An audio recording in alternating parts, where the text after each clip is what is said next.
අභිනිෂ්ක්‍රමණයට කාලයයි. නැවත වාරයක් භවයට නොවැටි සාංසාරික දුක්ඛිත තත්වයට නොවැටි බුදුපසේ බුදු මහරහතන් වහන්සේලා නිවී සැනසී වදාළ නිර්වාණය කියන එක සාක්ෂාත් කරගන්න උත්සාහ කරන්න ඕනේ. ඒ සඳහා මේ ලැබිලා තියෙන්නේ බොහොම සුදුසු කාලයක්. කල්යාණ මිත්‍ර සේවනීය තියෙනවා, සද්ධර්ම ශ්‍රවණීය තියෙනවා. මානසිකාර්ය කරන්න පුළුවන් නුවණක් සහිතව උත්පත්තියක් ලැබිලා තියෙනවා. ඒ උත්පත්තියත් ලේසි පහසු උත්පත්තියක් නෙමෙයි. විශේෂයෙන්ම මෙකල ගත්තොත් ලංකා දීපය කියලා කියන්නේ බොහෝ බණ හෙන තැනක්, බොහෝ බණ කියවෙන තැනක්. මේ වගේ තැනක ඉපදිලා කල්යාණ මිත්‍රයෙකුත් හම්බ වෙලා සද්ධර්මයත් මේ උදයක් දවාලක් රැයක් නැතුව ඇහින වෙලාවෙවත් මේකට උත්සාහ කරගත්තේ නැතිව නැවත පාරයක් භවයට වැටුණා. පින්වදින් මතක තියාගන්න, ඔය පින්වතුලා හිතන්න එපා කවදා හරි දවසක විමුක්තිය ලැබෙයි කියලා. කියන්නේ දැන් සමහරව හිතන් ඉන්නවා අපි කවදා හරි නිවන් දකී කියලා. එහෙම නෙවෙයි. දිනපතා නවතම ධර්මදේශනා ශ්‍රවණය කිරීමට වස්සාන ධර්මදේශනා අපගේ YouTube නාලිකාව දැන්ම subscribe කරන්න. බෙල් අයිකනය ක්ලික් කරන්න. වස්සාන ධර්මදේශනා YouTube නාලිකාව ඔස්සේ ප්‍රචාරය වන මෙම සුමధుර ධර්මදේශනාව සඳහා පින්බර දායකත්වයෙන් කටයුතු කළේ කඳුබොඩ මූගලාන කෑරගලපාර නුම්බර 16 නිවසේ පදිංචි දැනට ඇමරිකාවේ සේවයේ නියුතු ලහිරු සඳුරුවන් කුමාර මහතා. එතුමන්ගේ අරමුණ වන්නේ රැකියා කටයුතු සාර්ථක වේ ලහිරු සඳුරුවන් මහතා ඇතුළු පවුලේ සියලුම දෙනාටත් නිදුක් නිරෝගී සුව ප්‍රාර්ථනා කිරීම සහ නමින් මියගිය සියලුම නෑදෑ හිත මිතුරන්ට පින් අනුමෝදන් කිරීම පිණිස මෙම ධර්ම දානමය කුසලය හේතු වාසනා වේවා යන්නයි. අද දේශකයන්න් වහන්සේ අසිරිමලය වනසේනාසන ගරු සාමග්ගී සංඝ සභාවේ නියෝජ්‍ය මහා ලේකකාධිකාරී තමුත්තේගම සුජාත පුත්‍ර ජාත්‍යන්තර විපස්සනා භාවනා මධ්‍යස්ථානාධිපති අභිධර්ම විශාරද ත්‍රිපිටකාචාර්ය කම්මඨානාචාර්ය අතිපූජනීය කිරුළපන ධම්මවිජය ස්වාමීන්ද්‍රයන් වහන්සේ. අවසරයි අපේ හාමුදුරුවනේ. සමන්ත චක්කවාලේසු අත්‍රා ගච්ඡන්තු දේවතා සද්ධම්මං මුනි රාජස්ස සුනන්තෝ සග්ග මොක්ඛදං ධම්මස්සවන කාලෝ අයං භදන්තා ධම්මස්සවන කාලෝ අයං භදන්තා ධම්මස්සවන කාලෝ අයං භදන්තා. නමෝ තස්ස භගවතෝ අරහතෝ සම්මා සම්බුද්දස්ස නමෝ තස්ස භගවතෝ අරහතෝ සම්මා සම්බුද්දස්ස නමෝ තස්ස භගවතෝ අරහතෝ සම්මා සම්බුද්දස්ස. විඤ්ඤාණං අනිදස්සනං අනන්තං සබ්බතෝ පබං එත්තාපෝච පඨවීච තේජෝ වායෝ නඝාදති එත්හදී ගංච රස්සංච අනුං ධූලං සුභාසුභං එත්තනාමංච රූපංච අසේසං උපරුජ්ජති විඤ්ඤානස්ස නිරෝධේන එත්තේතං උපරුජ්ජති තී. සද්ධර්ම ශ්‍රවණාබිලාෂී ගුණබර වාසනාවන්ත පින්වත්නි, අද දවසෙත් මේ පින්වතුන් සූදානම් වන්නේ ලෞතර බුදුරජාණන් වහන්සේ නමක් බොහෝ කාලයක් පාරමී පුරලා ලෝක සත්වයා කෙරෙහි කරුණාවෙන් ලෝකෙට දේශනා කරන්නට යෙදුණු උතුම් ධර්ම පරයයන් වලින් අබමල් රේණුවක් තරම් වූ ධර්මස්කන්ධයක් ශ්‍රවණය කිරීමට සූදානම් වන මොහොත. පින්වතුනි, අද දවසේ මේ උතුම් ධර්ම දේශනාව ඔබට ශ්‍රවණය කරන්නට අවකාශය සලසා දෙමින් ධර්ම දේශනාවේ විකාශන දායකත්වයේගෙන කටයුතු කරන බව සිහිපත් කරලා තියෙන්නේ ලහිරු සඳරුවන් කුමාර මහත්මයා, අංක 16 කෑරගලපාර කඳුබොඩ ලිපිනෙහි පදිංචි පින්වන්ත ලහිරු සඳරුවන් මහත්මයා ඇතුළු ඒ පවුලේ සෑම සියලු දෙනෙක් විසින්ම මේ උතුම් පින්කම සිද්ධ කරන බව සිහිපත් කරලා තියෙනවා. නම්ගම් සිහිපත් කරමින් පින් අනුමෝදන් කිරීම ධර්ම දේශනාවෙන් අනතුරුව සිද්ධ කිරීමට බලාපොරොත්තු වෙන් කාලේ ධර්ම දේශනාව සඳහා යොමු කරගන්න. පින්වත්නි, සම්මා සම්බුදුරජාණන් වහන්සේ නමක් ලෝකයට පහළ වෙලා අවබෝධ කරගන්න ධර්මතාවයන්ගේ ප්‍රණීත බව, සුඛ බව, ශාන්ත බව, කෙලෙස් රහිත බව, රාගක්කය, ද්වේෂක්කය, මෝහක්කය කියන මෙන්න මේ ගුණධර්ම වලින් පරිපූර්ණ ස්ථානීය තමයි නිර්වාණ ධාතුව කියන එක. භාගතුන් වහන්සේගේ දේශනාව පිළිගෙන ඒ දේශනාවේ හැසිරෙන නැත්නම් අපි කියන්නේ බෞද්ධ කියලා. ඒ භාගතුන් වහන්සේ දේශනා කරපු පරම පරමාර්ථය සාක්ෂාත් කරගෙන යන්න සෑම බෞද්ධයෙක්ම තුල තිබිය යුතු ඒකාන්ත ප්‍රාර්ථනාව තමයි නිර්වාණ ධාතුව කියන එක සාක්ෂාත් කර ගැනීම. සෑම බෞද්ධයෙක්ම බෞද්ධ විය යුත්තේම වෙන මොහොකටවත් නෙමෙයි. ලෙඩකට දුකකට බෙහෙත් ගන්න, අසනීපයක් වුණාම පෙරත් නූලක් බැඳ ගන්න, දරුවට අකුරු කියව ගන්න, ඒවට නෙමෙයි අපි බෞද්ධ විය යුත්තේ. අපි බෞද්ධ විය යුත්තේම භාග්‍යවතුන් වහන්සේ විසින් දේශනා කරපු නිර්වාණ ධාතුව සාක්ෂාත් කරගන්නමයි. පින්වත්නි, බුද්ධ ශාසනයකින් ලැබෙන ප්‍රතිඵලය ඒකයි. නැත්නම් මේ ඔබ බොහෝ දෙනෙක් හිතන් ඉන්නවා බුදුරජාණන් වහන්සේගේ ශාසනයේ නොයෙකුත් දේවල් තියෙන බව. ඇත්ත. මේකේ නොයෙකුත් දේවල් තියෙනවා. නැතුව නෙමෙයි. අපි පන්සලකට ගියත් අපිට දාන ටිකක් හරි ලැබෙනවා. නේ ස්වාමීන් වහන්සේලාට ගෙන ආපු දාන ටිකෙන් ඉතුරු ටිකක් හරි කන්න බොන්න ලැබෙනවා. හැබැයි බෞද්ධකම ඒක නෙමෙයි. අපි බෞද්ධයෙක් උනේ බුද්ධං සරණං ගච්ඡාමි, ධම්මං සරණං ගච්ඡාමි, සංඝං සරණං ගච්ඡාමි කියලා භාග්‍යවතුන් වහන්සේගේ සරණ පැතුවේ, ධර්ම රත්නේ සරණ පැතුවේ, සංඝ රත්නේ සරණ පැතුවේ මොකකටද? මොකක්ද පරම පරමාර්ථය? පරම පරමාර්ථය තමයි නිර්වාණය සාක්ෂාත් කර ගැනීම. එපමණමයි. පින්වත්නි, මතක තියාගන්න. පැවිද්දෙක් පැවිද්දකටපත් වෙන්නේ සබ්බ දුක්ඛ නිස්සරණ නිබ්බානත්තාය. සියලු දුක් කෙලවර කොට ලබන නිර්වාණය සාක්ෂාත් කරගන්න. බෞද්ධයෙක් තමන්ගේ දර්ශනීය විදියට බුදුදහම අදහන්න පටන් ගන්න. මේ සංසාර ජීවිතයේ දුකක්ය. ඒ දුකට හේතුව තණ්හාවය. තණ්හාව නැති කිරීමෙන් පත්වෙන තැන නිර්වාණයය.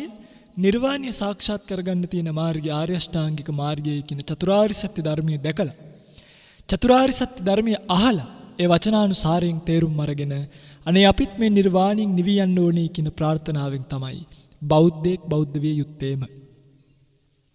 හැබැයි අද බෞද්ධ සමාජය බලනකොට බෞද්ධ සමාජයේ නිවන් දකින්න තියා නිර්වාණයේ පින්වත්නි අර්ථකථනයක්වත් හරිහැටි දන්න, අඩුම නිර්වාණයේ තියෙන ප්‍රභේදයක්වත්, නිර්වාණයට කියන වචන පහක් කියන්න කිව්වොත් එහෙම ඔය පින්වතුන්ලා නිකන් බලන්න. නිර්වාණයට කියන වචන 5ක් 10ක් 15ක් ඔය පින්වතුන්ලට තව කියන්න කිව්වොත් කොච්චර තියෙනවද? අසංකතං, අනතං, අනාසවං, සච්ඡං, පාරං, නිපුණං, සුදුද්දසං නේ කියන්න ගියොත් කොච්චරද? අනිදස්සන, දුව, අපලෝකන, අමත, පනීත, සිවං, කේමං, කොච්චර වචන තියෙනවද? ඔය පිටුල අහලා ඇති. සත්‍ය, මුත්‍ති, අනාලය, විරාග මේ ආදී වශයෙන් කොයි තරම් ප්‍රභේද වලින් භාග්‍යතුන් වහන්සේ මේ නිර්වාණය දක්වලා තියෙනවද කියනවනම් අපි විතක කල්පනා කරනවා, ඇයි මේ තරම් එක ධර්මතාවයේ තේරුම් ගන්න විවිධ පරයයන් දේශනා කරලා තියෙන්නේ? පින්වත්නි, ඒකට හේතුව තමයි මේ නිර්වාණය කියන එක හරියම සූක්ෂම ධර්මයක්. මේ නිර්වාණය කියන්නේ ඊටාම සූක්ෂම ධර්මයක්. හරිම සියුම්. ලේසියෙන් කෙනෙක්ට තේරුම් ගන්න තියා නිවනේ තියෙන ಗುಣ මොනවද කියන ගුණවත් දැනගන්න පුළුවන් කමක් නැහැ. විශේෂයෙන්ම මන්ද බුද්ධිකයන්ට. මන්ද බුද්ධික කියලා කිව්වේ බුද්ධිය මදායට. හීන බුද්ධියක් තියෙන බාල, අන්ධ බාල පෘථග්ජනයන්ට, හීන බුද්ධිකයන්ට කිසිසේත්ම මේ නිර්වාණී ගුණයවත් තේරෙන්නේ නැහැ. දැන් ඒ ඇත්තෝ හොයාගන්නේ කොහොමද? ඒ ඇත්තන් හොයාගන්න පුළුවන් මෙන්න මෙහෙම. ඔය උපාධි හැම ගොඩක් තියෙනවා නේද සමහරුන්ට. අන්නේ භෞතික උපාධි වලින් මත් වෙලා කර්මඵලය, නිර්වාණය, අරිහත් භාවයන් සාක්ෂාත් කර පුතුමන් මේ ලෝකේ වැඩ ඉන්න බව, මවට පියාට සැලකුවාම ඒ වාගේ කර්ම විපාක නැති බව, අන්න ඒ වගේ දේවල්. දැන් ওই මහා දාන දෙනකොට ඒව ප්‍රතික්ෂේප කරන අය දැන් අපි දැක්කා පහුගිය කාලවල වල විශාල දාන දෙනවා. ඉතින් ඒව නරක නෑනේ නේද? මහා දානේ විපාකය ඇත. ඒක භාග්‍යවතුන් වහන්සේ දේශනා කරපු ධර්මය. එතකොට සමහරු කියනවා අපරාධය ඕවට පූජා කරන්නේ. ඕවට පූජා කර කර හිටපු වෙලාව මෙන්න මේවා කරා නම් හොඳයි. අන්න එවැනි ධර්මතාවයන් පහත හෙලා කතා කරන්නේ තමන්ව හුවා දක්වා ගන්න. එන්නේ ඒ ඇත්තන්ට තමයි මෙතනදී කියන්නේ හීන බුද්ධියක් තියෙන මන්ද බුද්ධිකයන් කියලා. තේරුණාද මම කියන එක? හොඳයි. සාමාන්‍යයෙන් නිර්වාණ ධාතුව පිළිබඳව ප්‍රත්‍යක්ෂම දන්නේ ආර්ය ශ්‍රාවකයෙක් විතරයි. ආර්ය භාවයට පත්වෙච්ච උතුමෙක් විතරයි. නිර්වාණය පිළිබඳව ප්‍රත්‍යක්ෂව දන්නේ. පෘථග්ජනය දැනගන්න ඕනේ කොහොමද? ඒ ආර්ය භාවයට පත්වෙච්ච උතුමන් වහන්සේලා විසින් දේශනා කළ වචනානුසාරයෙන්, කියන වචන වලින්, උපමා වලින්, උපමේයන් වලින්. මේ ඔය පිටුතලට කියවනේ අසංකත, අනාසව, අනත, සත්‍යං, පාරං, නිපුණං, සුදුද්දසං කියලා වචන ටිකක්. මොනවද මේ? අසංකත. අසංකත කියලා කියන්නේ හේතුන්ගෙන් හටගත්තේ නැති දෙයක්. සංකතයි කියන්නේ හේතුන්ගෙන් හටගත්තා. අසංකතයි කියන්නේ හේතුන්ගෙන් හට නොගද්දේ. පින්වත්නි, හේතුන්ගෙන් හටගත් සංස්කාරය අනිත්‍යයි, දුක්ඛයි, අනාත්මයි. එනිසා යම්කිසි සංකත ධර්මයක් ලෝකේ තියෙනවා නම් ඒ සංකත ධර්ම සියල්ලම දුක. හේතුන්ගෙන් හටගත්ත නිසා හේතුව නැති වෙනකොට ඵලය නැති වෙලා යනවා. තේරෙනවද මම මේ කියන එක? කර්මය නිසා ප්‍රතිසන්දිය ලබන සත්වයා කර්මය නැති වෙනකොට මරණයටපත් වෙනවා. අන්න හේතුන්ගෙන් හටගත්තාම වෙන දේ. කර්මයෙන් උපදින සත්වයා කර්මයේ ඡය වීමත් සමගම මරණයටපත් වෙනවා.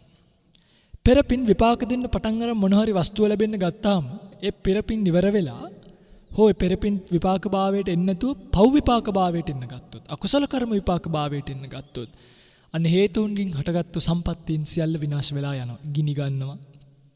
වැස්සට අහු වෙලා, ගම් වතුරට අහු වෙලා ගහගෙන යනවා. හුළඟක් හරි ඇවිල්ලා ගහගෙන යනවා. අන්න ඒ නිසා සංකත ධර්මතා ලෝකේ දුකයි. ඒකයි නිර්වාණය කියන්නේ සංකත ධර්මතාවයක් නෙමෙයි. හුළඟට ගහගෙන යන, ගම් වතුරට අහු වෙන, ගම් වතුර එනකොට අට්ටාල බැඳගෙන උඩට වෙලා ඉන්න ඕනි. සුනාමි එනකොට දුවන්න ඕනි. එහෙම තැනක් නෙමෙයි. නිර්වාණය කියන්නේ අසංකත ධාතුව. අනාසව ආශ්‍රව නැති තැනක්. ආශ්‍රවයන් නිසා ඇතිවෙන දුක, ආශ්‍රවයන් නිසා ඇතිවෙන පීඩාව කිසිම දෙයක් පින්වත්නි මේ නිවනේ නැත. කියන්නේ ලෝකයේ තුල ආශ්‍රව නිසා ඇතිවෙන යම් දුකක් තියනවද? ඒ කිසිදු දුකක් ලෝකයේ තුල නැහැ. අන්න ඒකට කියනවා ආශ්‍රව නැති තැනක් කියලා. බලන්නකෝ සනීපේ මේ වචන වලින්ම දැනෙන. සත්‍යං. සත්‍යං කියන්නේ එක්තරා විදියකට නිර්වාණයට කියන නම. එයි නිර්වාණයට සත්‍යං කියන්නේ වෙනස් නොවන දේ. සත්‍ය කියන්නේ වෙනස් නොවන දෙයිනේ. අසත්‍ය වෙනස් වෙනවා. සත්‍ය වෙනස් වෙන්නේ නැහැ. සත්‍ය කියන්නේ එකයි, ඇත්තයි.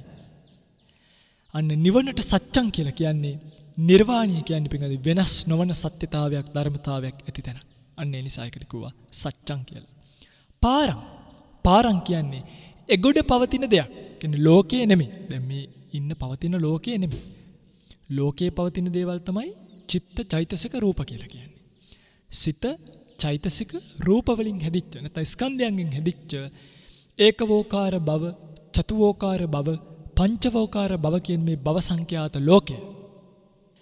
ඒක පින්ගත්නි මෙගොඩ නිවන කියලා කියන්නේ ඔන්න ඔය කින ලෝකෙන් ඈතර වෙච්ච ලෝකෝත්තර කියලා කිව්වේ ඒකයි. අන්න ඒක නිසා ඒක එගොඩ තියෙන නිසා ඒකට කියන පාරං කියලා. නිවනටම කියන නමක්. සුදුද්දස ලේසින් දැනගන්න පුළුවන් එකක් නෙමෙයි. දුෂ්කරව දැනගන්න ඕන එකක්. අමාරුවෙන් දත යුත්තක්. ලේසින් ඉගෙන ගන්න බෑ අවුරුද්දෙන් දෙකකින්. දුවං කියන්නේ නිට්ටයයි කියන එක.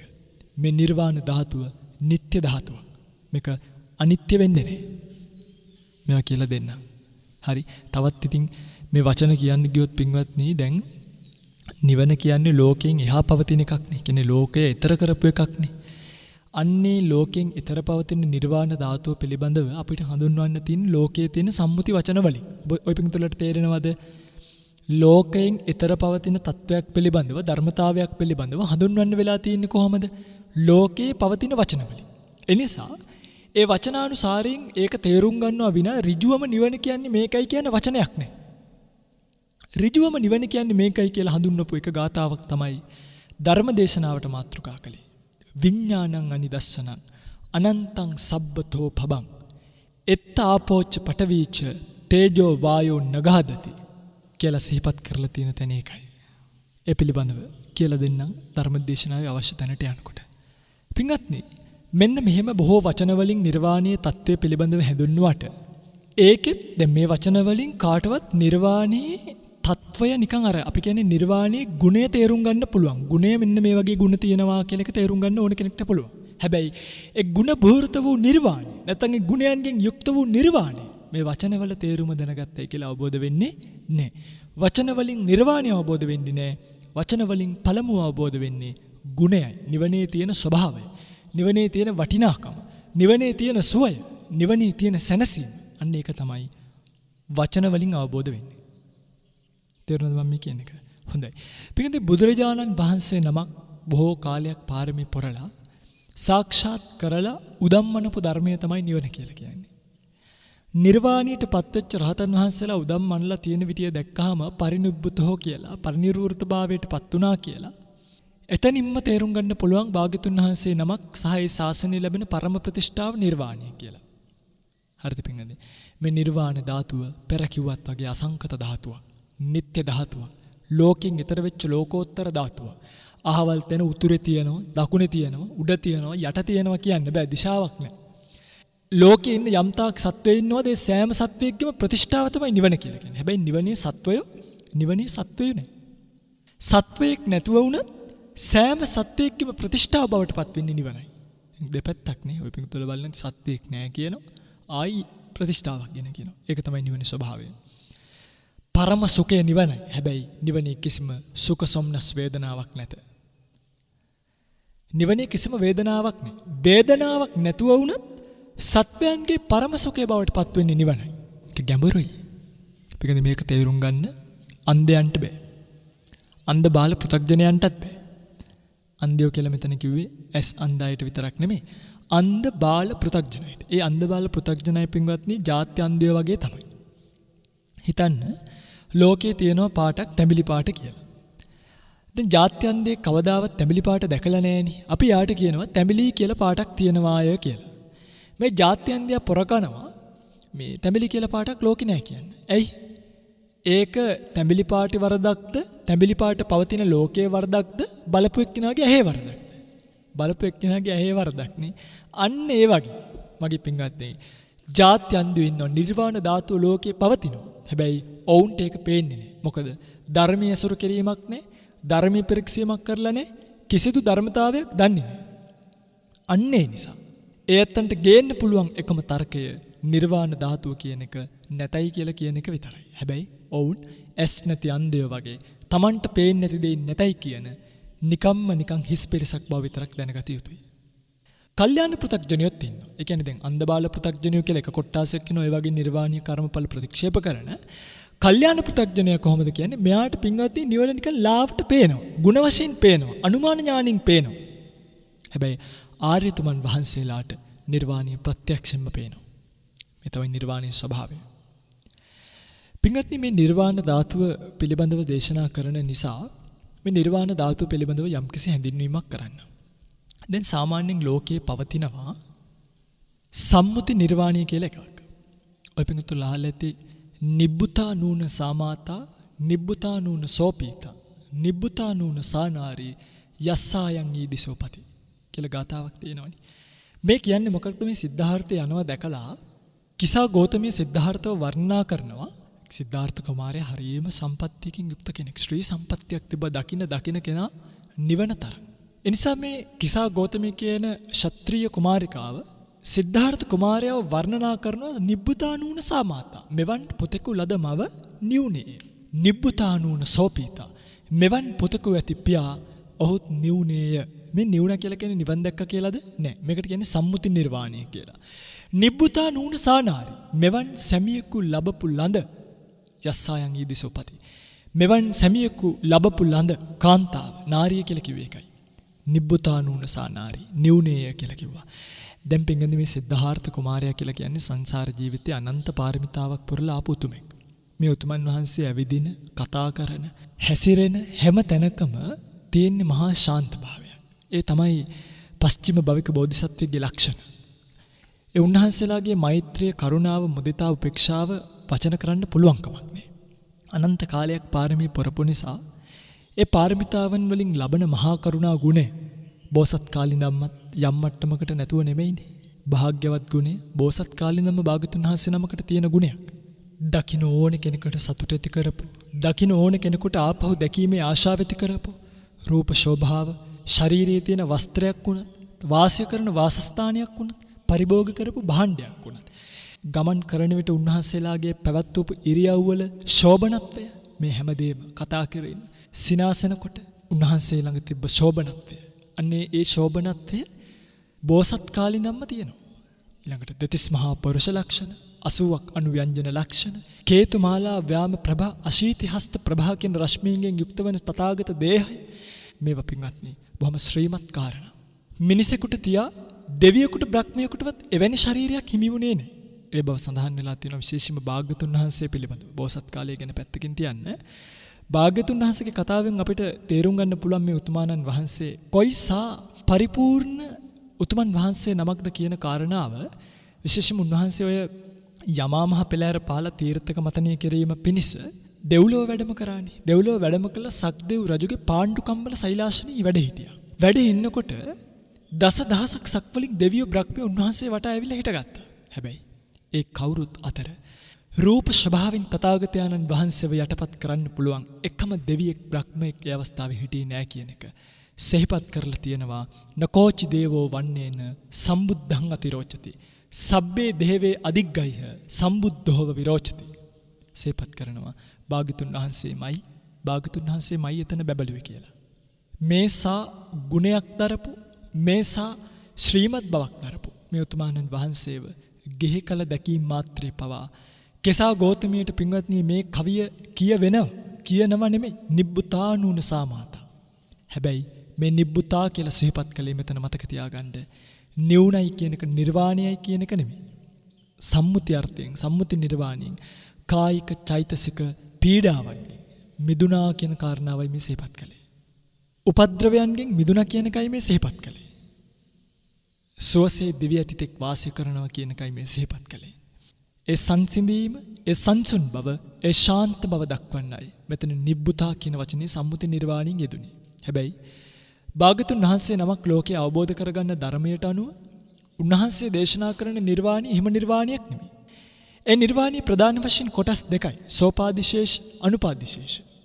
සෝපාදිශේෂ සහ අනුපාදිශේෂ කියන නිර්වාණ ධාතු දෙක සාමාන්‍යයෙන් කෙනෙක්ට කල්පනා කළොත් තේරුම් ගන්න බැරිත් නේ. පින්ගන්දි මේ ක්ලේශ පරිනිර්වාණය සහ ස්කන්ධ පරිනිර්වාණය කියන දෙක පිළිබඳවයි සිහිපත් කරලා තියෙන්නේ. ඔය පින්ගතුල්ලට මේ සෝපාදිශේෂ සහ අනුපාදිශේෂ ගැන කියලා දෙන්න කලින් මේ නිර්වාණී ස්වභාවය පිළිබඳව කියලා දෙන්න. පින්ගන්දි ධර්මදේශනාවට මාතෘකා කළා ගාතාවක් ඔය පින්ගතුල්ලට මතකයි නම් විඥානං අනිදස්සනං අනන්තං සබ්බතෝ පබං එත්ත ආපෝච්ච පඨවීච තේජෝ වායෝ නගහදති. මෙන්න නිර්වාණ ධාතුවේ තියෙන සුවිශේෂීත්වය. එත්ත නාමංච රූපංච අසේසං උපරුජ්ජති. යම් තැනක නාම රූප කියන ධර්මතා දෙක පිළිටන්නේ නැද්ද? පින්වත්නි මේ ඔබට තේරෙන භාෂාවෙන් කිව්වොත් මේ සත්වයා කියලා ලෝකයේ උප්පත්තිය ලැබපු සම්මුති අර්ථයෙන් හඳුන්වන සත්වෙක් ඉන්නවනේ. ඔය සත්‍ය කියලා කියන්නේ වෙන කාටවත් නෙමෙයි. ස්කන්ධ පහටම කියන නමක්.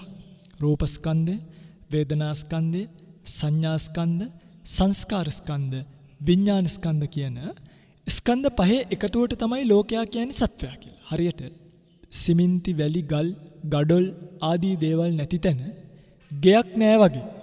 රූප වේදනා සංඥා සංකාර විඥාන කියන ස්කන්ධයන් නැති තැන සත්වයක් නෑ. සත්වයා කියලා පණ වන්නෙම පින්වත්නි ඔය ස්කන්ධ පහේ එකතුවට. හරියට අර ගඩොල් වැලි සිමින්ති මේ වගේ එකතුවට ගේ කියලා පැනවුවා වගේ ස්කන්ධ පහේ එකතුවටමයි සත්වයා කියලා පනවන්නේ. එතකොට සත්වයා කිව්වත් ස්කන්ධ කිව්වත් එකයි. සත්වයා කියන්නේ සම්මුති අර්ථයෙන් යථාර්ථවාදීව බැලුවාම කියන්නේ ඇති ආකාරයෙන් තතු අයුරින් දත්ත පිරික්සල බැලුවාම මෙතන තියෙන ස්කන්ධ පහක් විතරයි. ඒ ස්කන්ධ පහ රූපස්කන්ධ, වේදනාස්කන්ධ, සංඥාස්කන්ධ, සංස්කාරස්කන්ධ, විඥානස්කන්ධ කියලා කොටස් පහකට බෙදෙනවා. කෙටි කරලා මේක දක්වනවා නාම රූප කියලා. එහි නාම කියන ගොඩට වේදනා සංඥා සංකාර විඥාන කියන ස්කන්ධ හතරත් රූප කියන ගොඩට රූපස්කන්ධය කියන ස්කන්ධයත් සංග්‍රහ වෙනවා. එතකොට අර ස්කන්ධ පහ ගොඩවල් දෙකකට බෙදලා දාලා තමයි මේ නාම රූප කියලා හඳුන්වලා තියෙන්නේ. තේරුණානි? රූප ගොඩේ තියෙන රූපස්කන්ධය, නාම ගොඩේ තියෙනවා වේදනා සංඥා සංකාර විඥාන කියන සතර ස්කන්ධයෝම. පිටින් මෙන්න මේ ස්කන්ධ යම් තැනක පවතිනවනේ. ඒ කියන්නේ දැන් මනුෂ්‍ය ලෝකේ ගන්නකො. මනුෂ්‍ය ලෝකේ මේ ස්කන්ධ පවතිනවද නැද්ද? මනුෂ්‍ය ලෝකයේ මේ ස්කන්ධ පවතිනවා. පංචස්කන්ධයම තියෙනවනේ. රූපත් තියෙනවා, වේදනා තියෙනවා, සංඥා තියෙනවා, සංස්කාර තියෙනවා, විඥාන තියෙනවා. එතෙම් අයට රූපස්කන්ධය යම් යම් කොටස් අඩු වෙන්න පුළුවන්. උදාහරණයක් විදිහට අටවිසි රූපයෝ කියලා රූප 28ක් තිබ්බට ස්ත්‍රියට නැති රූප කොටාසයක් තියෙනවා. ඒ තමයි පුරුෂ භාව රූපය. තේරුණාද? පුරුෂයාට නැති රූප කොටාසයක් තියෙනවා. ඒ තමයි ඉත්ති භාව රූපය. ඒ වගේම ওই දෙකම නැති අයත් ඉන්නවා. ඒ කියන්නේ නපුංසක භාවයටපත් වුණ පණ්ඩක භාවයටපත් වුණා කියන්නේ. අන්න ඒ தത്വයටපත් වුණා කියලා කියන්නේ යාට තීභාව රූපයක් නෑ, පුරුෂ භාව රූපයක් නෑ. අන්න එවැනි යත්තන්ට රූප කලාප යම් යම් මට්ටමට අඩු වෙන්න පුළුවන් කමක් තියෙනවා. කියන්න උමනා වෙන්නේ මෙන්න මේ ස්කන්ධ යම් තැනක පවතිනවා නම් පින්වත්නි ඒ කිසිම තැනක් සැපක් කියලා අපිට හඳුන්වන්න පුළුවන් කමක් නෑ. මොකද මේ ඔක්කොම සංකතයි කියන්නේම අනිත්‍යයි, දුකයි, අනාත්මයි කියන ධර්මතාවයන් වලින් යුක්තයි. තේරුණාද මම මේ කියන එක?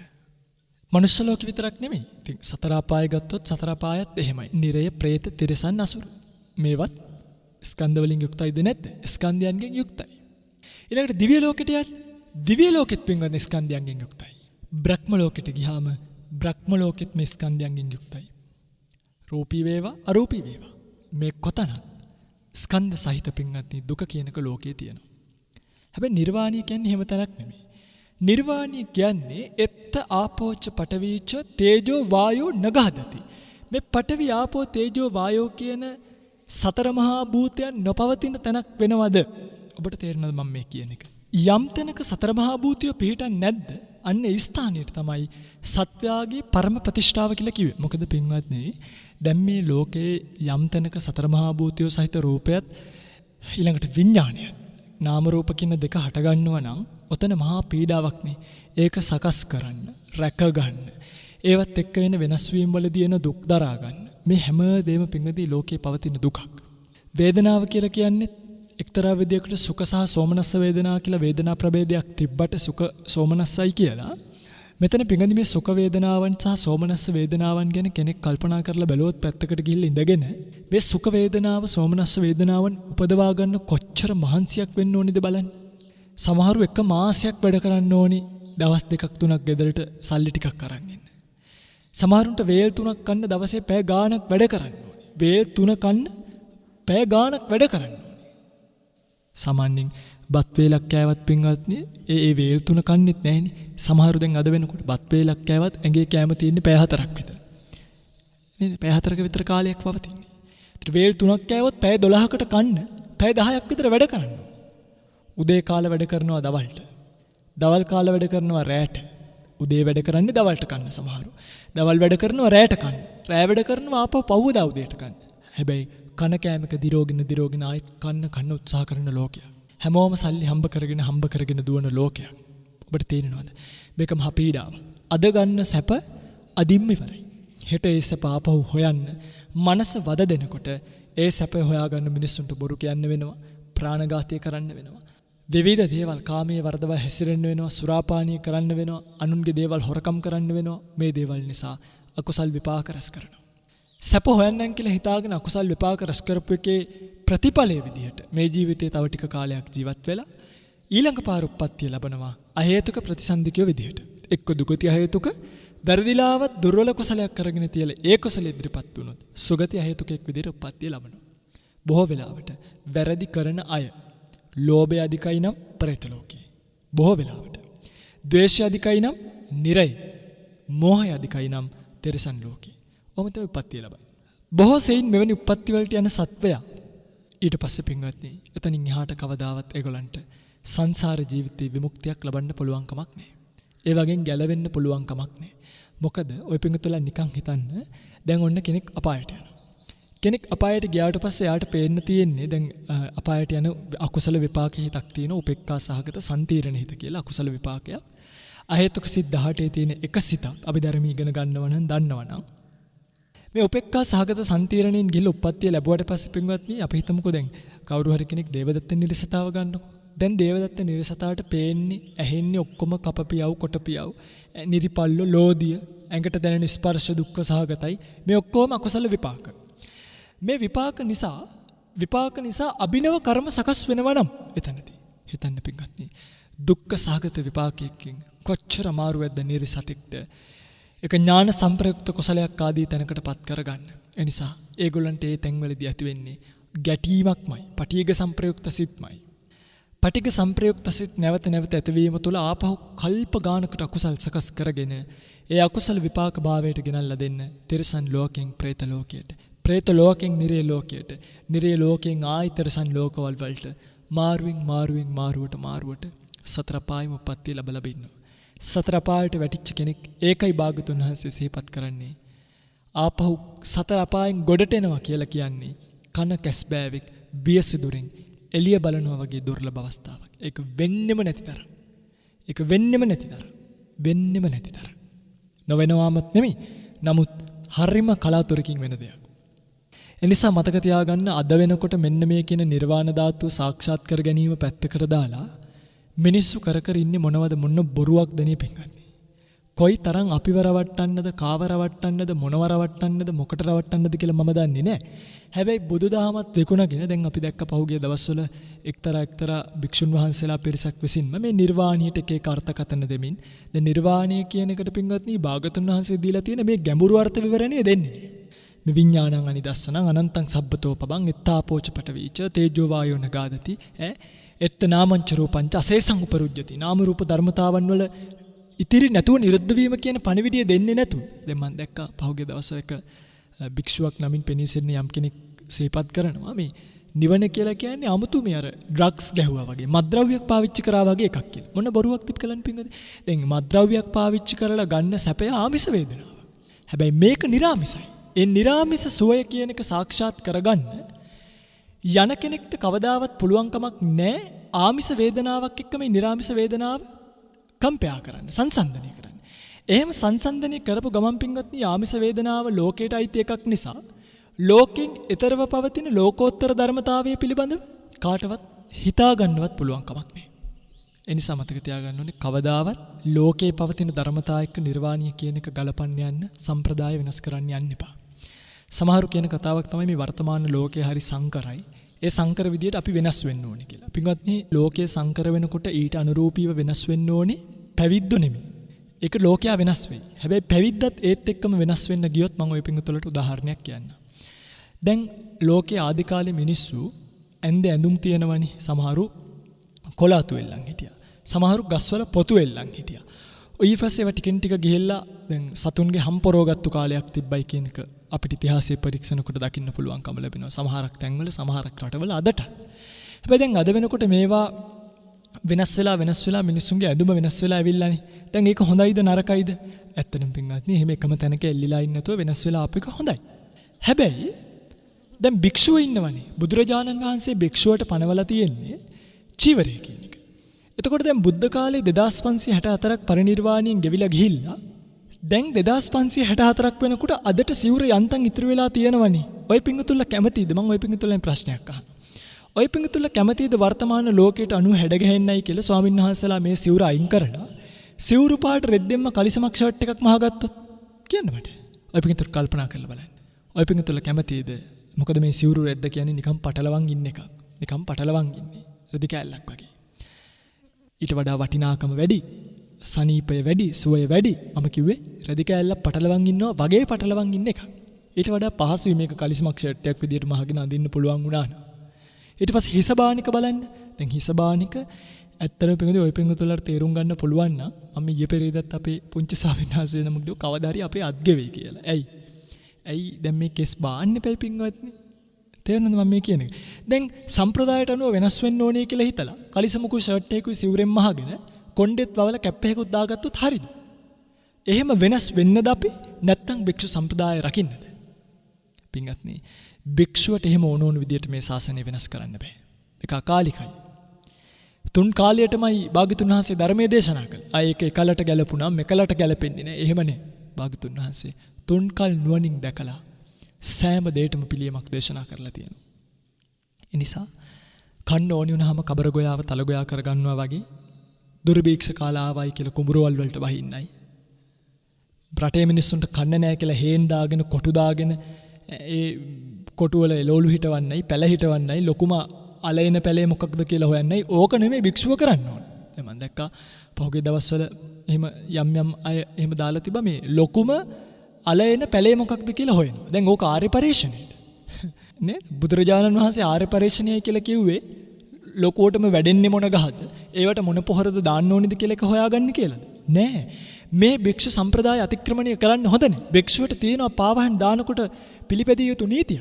ඒ නිසා ඒ නීති වලට අනුගත වෙලා ඒ නීතිය හැසිරෙනවා මිසක් අපිට ඕන විදිහට මේක වෙනස් කරන්න යන්න හොඳනේ. තේරුණාද? යම් කෙනෙක් තමන්ගේ දුර්වලතාවයක් නිසා අපි හිතමුකෝ දැන් රැයට භික්ෂුවකට කන්න බෑනේ. ඔය පිටුලට තේරෙනවද? රැයට භික්ෂුවකට කෑම කන්න බෑ. මම මේ උදාහරණයක්, ඒ කියන්නේ මේ ශාසනය කියන එක භික්ෂුවගේ පැත්තට දාන්නේ මම භික්ෂුවක් නිසා. මම කියාගන්න එකක්. ඔය පින්වතුන්ලත් කල්පනා කරලා බලන්න. අපි මේක වෙනස් කරගත යුතු නැත. පින්වත්නි, රැයට කන්න බෑ භික්ෂුවකට. විකාලයේ වළඳන්න බෑ. විකාලේ වළඳනවා කියන්නේ විකල වළඳනේවට එහෙම නෙමෙයි. මතකද? ඉර හැරුණු පසු දානි වළඳන්න බෑ. දැන් යම්කිසි භික්ෂුන් වහන්සේ නමකට ඉන්නම බෑ කියලා හිතාගෙන රැයට කනවා කියලා හිතන්නකෝ. හැබැයි පින්වත්නි, ඒක තමන්ගේ දුර්වලතාවයක් මිසක් මං කියන්නේ ඒ දුර්වලතාවයේ ශාසනයට කවලම් කරලා ශාසනය මේකයි කියලා පෙන්වන්න යන්න හොඳ නේ. දැන් අද සමහර භික්ෂුන් වහන්සේලා මම දැක්කා පහුගිය කාලෙක මේ දීවර අමාත්‍යාංශයටත් ගිහිල්ලා හිටියා. ඕකද භික්ෂුන් වහන්සේගේ යුතුයකම්? භික්ෂුන් වහන්සේ නමක් කවදාවත් අපේ රටේ තියෙන මුහුදු තීරයෙන් සැමන් හදාගන්න පුළුවන්ය. අපේ රටේ ඉන්න මාළු ටික ප්‍රයෝජනයට ගත්තා නම් ඒ මාළුන්ගෙන් අපේ රට ස්වයං පෝෂණය කරන්න පුළුවන්ය. තව ටිකක් මෙන්න මේ જાති පිටරටින් ගේන මත්ද්‍රව්‍ය හොඳ නැතය. අපේ රටේම හදන මත්ද්‍රව්‍ය නම් හොඳය. ඕවා කියන කෙනෙක්ද භික්ෂුව කියලා කියන්නේ? කෝ පාණාතිපාතා වේරමණී, කෝ සුරාමේරේ මජ්ජපමා දට්ඨහනා වේරමණී, කෝ සම්මා සම්බුද්ධ ශාසනය, කෝ කරුණාව, කෝ මෛත්‍රිය, කෝ ප්‍රඥාව, කෝ අලෝභය, කෝ ආදේශය. පින්වත්නි, මතක තියාගන්න, මේක එහෙම වෙනස් කරන්න පුළුවන් ශාසනයක් නෙමෙයි. මේ ශාසනික සම්ප්‍රදාය අපි රැකගත යුතුමයි. මේ නිර්වාණයට දීපු අර්ථකථන වර්තමාන අනුරූපීව උපමා උපමේයන් භාවිතා කරමින් දේශනා කළාට කමක් නැහැ.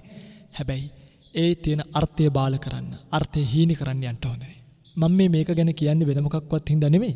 අද මිනිස්සු පින්වත්නි නිවන් දකින්නවයි කියලා කරන්නේ දැන් මේ කියපු ධර්මතාවයන් තේරුම් ගන්න යනවට වඩා නිකම් පන්සලත් එක්ක බැඳිච්ච දානි ගිහිල්ලා දෙනවා, මරුණාම පාංශකූලේ දෙනවා, පාංශකූලෙන් නිවන් දක්වන්න වගේ හරියට තියෙන තරමක් පින් අනුමෝදන් කරනවා. දැන් පෙන් වඩන එක ගන්නකො. අඩුම මේ බෞද්ධ සමාජය දන්නේ නැහැනේ පෙන් වඩන එකේ යථාර්ථය මොකක්ද කියලාවත්.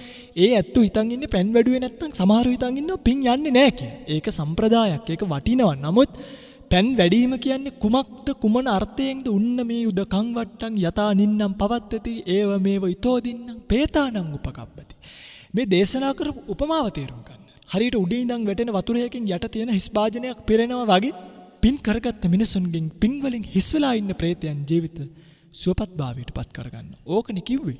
කියපු ඔය අර්ථය තේරුම් ගන්න නැතුව මතක තියාගන්න, බකට් උස්සන් ඇවිල්ලා පෙන් වැඩුවට ඒව පින්වත්නි අර්ථ සහිත දේවල් නෙමෙයි. ඒව අර්ථ සහිත දේවල් නෙමෙයි. ඒව අනර්ථවත්. නමුත් එවැනි අපේ තියෙන ගෞරවනීය සම්ප්‍රදායන් දුරු කරන්න මේ කියනවා නෙමෙයි. එල්ලිය යුතු තැන එල්ලෙන්න. අතහැරිය යුතු තැන අතහරින්න. ඒවා මුකුත් නැනේ. පාංශකූලයක් කරගමු. හාමුදුරුවෝ ගෙන්නගෙන එදාට බණක් අහන්න පින් ටිකක් දෙන්න. හැබැයි මතක තියාගන්න, ඉන්නකම් කරන්න පුළුවන් ඔක්කොම ජහජරා වැඩ කරලා පාංශකූලෙදි විතරක් රෙදි කෑල්ලක් පූජා කරලා, පැන්ට එකක් පූජා කරලා, ප්ලේන් ටිකක් පූජා කරලා, බණ ටිකක් අහලා මැරිච්ච කෙනාව නිවන් දක්වන්න යන්න එපා. ඒක කරන්න බෑ. එහෙම කරන්න පුළුවන් නම් දහම බොරුනේ. එහෙම කරන්න පුළුවන් බුදුදහමේ කර්මය කොච්චර අපරාධයක්ද? ප්‍රතිසන්දිය ගැන කෝ සංකල්ප, කෝ තමන් කරගත්තු කර්ම නිමිති ගති නිමිති වලට අනුව ගියලා උප්පත්තිය ලැබනවා කියන සංකල්පයට මොකද වෙලා තියෙන්නේ? අද මිනිස්සු දන්නවද කර්මය කියන්නේ මොකක්ද? කර්ම නිමිත්ත කියන්නේ මොකක්ද? ගති නිමිත්ත කියලා කියන්නේ මොකක්ද? සංසේදජ උප්පත්තිය කියන්නේ මොකක්ද? ඕපපාතික උප්පත්තිය කියන්නේ මොකක්ද? අණ්ඩජ උප්පත්තිය කියලා කියන්නේ මොකක්ද? ජලාබුජ උප්පත්තිය කියලා කියන්නේ මොකක්ද? අද මිනිස්සු මේවා දන්නවද? දොගති අහේතුක ප්‍රතිසන්දිකයා කවුද? සුගති අහේතුක ප්‍රතිසන්දිකයා කවුද? දෙහේතුක ප්‍රතිසන්දි දෙක මොකක්ද? ත්‍රි හේතුක ප්‍රතිසන්දිකයා කවුද? අද මිනිස්සු මේවා දන්නේ නැහැ. ඒගොල්ලන්ගෙන් අහන්න. ඒගොල්ලෝ දන්නවා 7 දවසේ දානෙට කී නමයිද? 3 මාසේ දානෙට කී නමයිද? හරියටම අර දවස් ගාන ගණනට හදනවනේ. දැන් මැරිච්ච කෙනා මැරිච්ච දවස් ඉඳන් දවස් 6ක් ගනිනවා. මේ බලන්න මේ අපේ මිනිස්සු කරන දේවල්. දවස් 6ක් ගණනලා හරියටම 6 වෙනි දවසේ නෑ බණ කියන්නේ. 7 වෙනි දවසේ දානෙ දෙන්න ඕනේ. මේවා මන් දන්නේ මේවා කොහින් ආපු දේවල්ද කියලා. සෝතාපන්න පලස්ත පුද්ගලයාගේ තියෙන ගුණ ටික දන්නවද? මහරහතන් වහන්සේ නමක් ගාව තියෙන ගුණ ටික දන්නවද? කෙලස් ප්‍රහීන කරන මාර්ගය දන්නවද? තදංග ප්‍රහාණීය, විස්කම්බන ප්‍රහාණීය, සමුච්ඡේද ප්‍රහාණීය කියන්නේ මොකක්ද කියලා දන්නවද? මේව දන්නේ. ඒ නිසා පින්වත්නි, අපි අද සමස්තයක් විදිහට ගොඩක් පරාදයි. මතක තියාගන්න. අපි අද ගොඩක් පස්සෙන් ඉන්නේ මේ නිර්වාණ ධාතුවත් එක්ක කතා කරද්දී. නමුත් නිවන කියලා කියන්නේ මේ ලෝකෙන් ඈතර වෙලා යන්න ලැබිච්ච සොඳුරු අවස්ථාවක්, සොඳුරු ධර්මතාවයක්. භාගතුන් වහන්සේ නමක් තමයි ඒක පෙන්වලා දෙන්නේ. ඒක අවබෝධ කරගන්න වෙන්නේ උන්වහන්සේ දේශනා කරපු ධර්මතාවය ඔස්සේ, ධර්මයේ ඔස්සේ. ධර්මයේ ලෝකෙ ඉතුරු කරගෙන ගැට ගැහිච්ච ස්ථාන ලිහලිහා දෙන්නේ සංඝරත්නය. එනිසයි බුදුන් සරණ ගියේ. එනිසයි දහම් සරණ ගියේ. එනිසයි සංඝුන් සරණ ගියේ.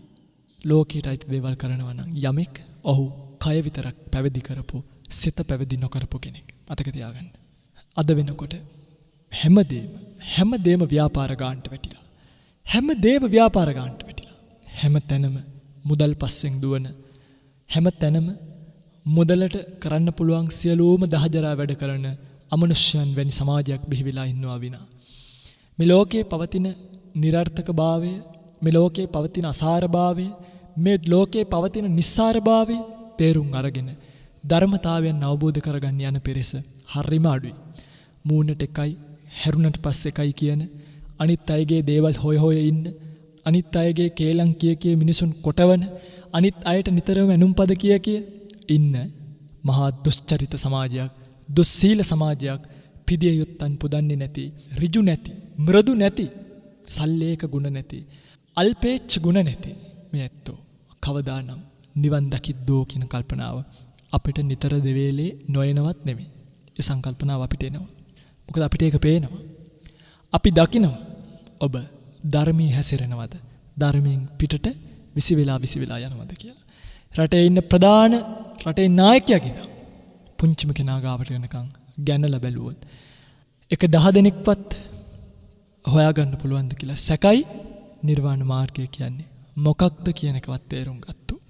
මොකද එහෙම අය හරිම දුර්ලභයි. සමහරක් අවස්ථාවන් වල අපිට හිතලා තියෙනවා අනේ අපි මේ බණ කියන්නේ කොයි වගේ සමාජයකටද, කළු ගලේ වපුරන්ට යනවද කියන කල්පනාව අපිට නිතර නොයනවත් නෙමෙයි.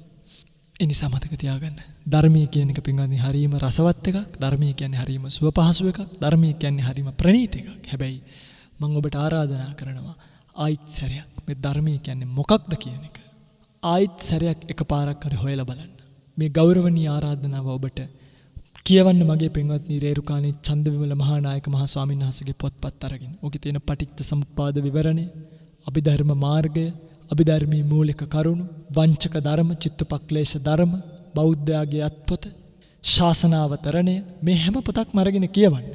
මේ පොත් කියවනකොට බෝධිපාක්ෂික ධර්ම විස්තර ආදී දේවල් කියවනකොට ඔබට පින්වත්නි ආපහු සැරයක් නිර්වාණය කියන්නේ මොකක්ද කියන එක ගැන කල්පනා කරන්න අවස්ථාවක් උදා වෙයි.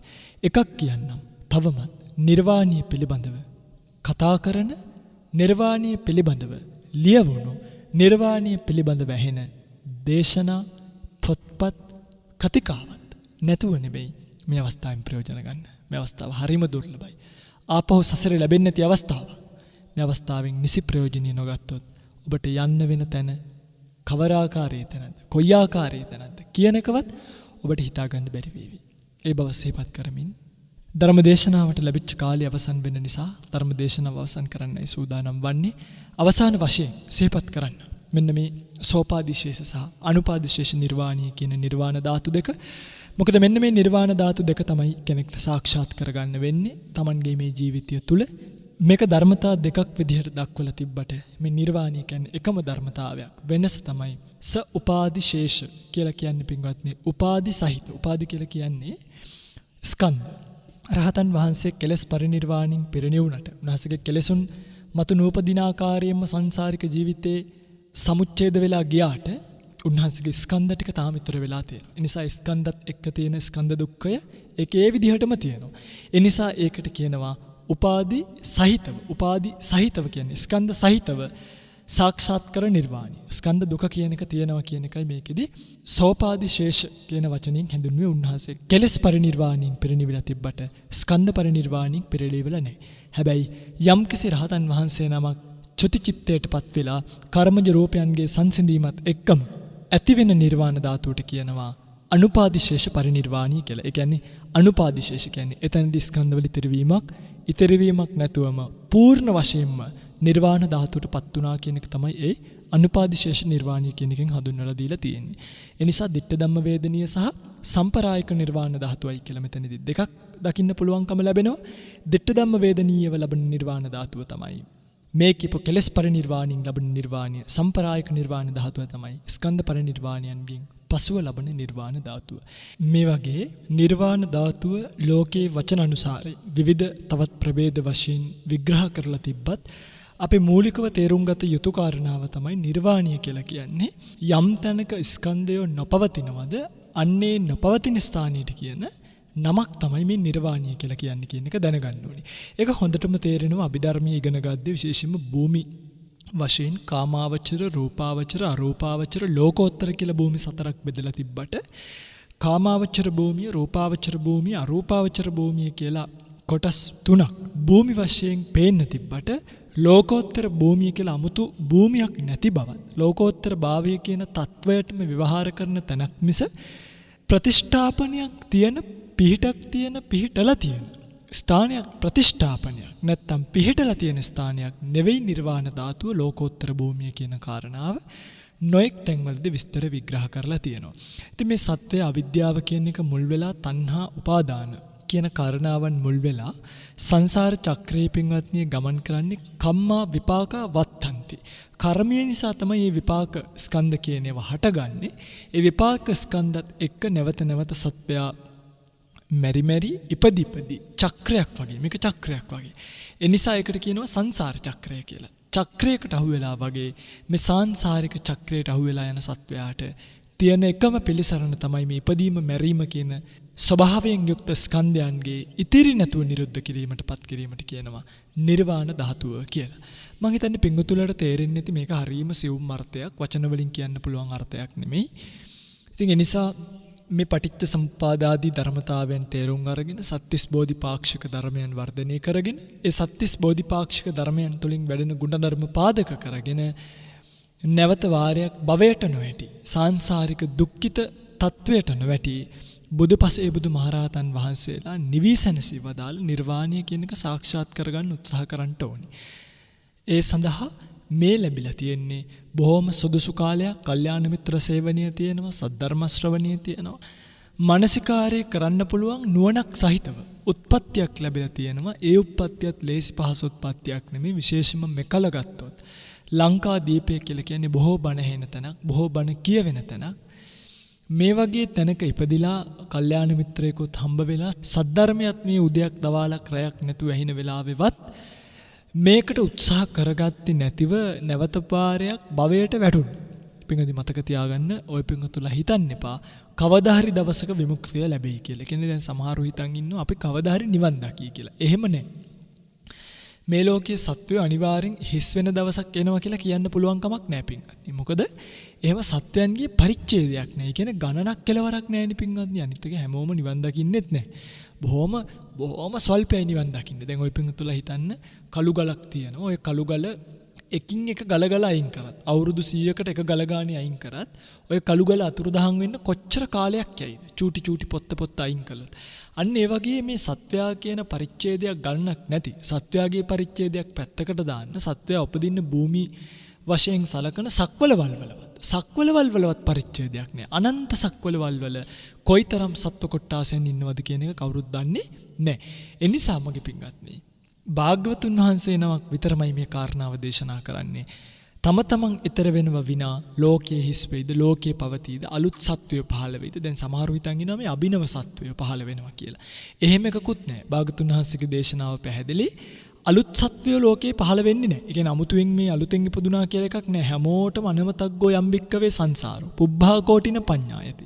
పూర్ව කෙලවරක් පෙන්වන්න බැරි. දැන් සමහරක් දේශනා තියෙනවා බුද්ධ දේශනා මේ කිසිම සත්වයක් මම අහවල් කුලේ ඉපදිලා නැහැ කියන්න බැරි තත්වයක තමයි ඉන්නේ. අහවල් නම මට තිබ්බේ නැහැ කියන්න බෑ. අහවල් අම්මා මගේ අම්මා වෙලා ඉඳලා නැහැ කියන්න සංසාරේ බෑ.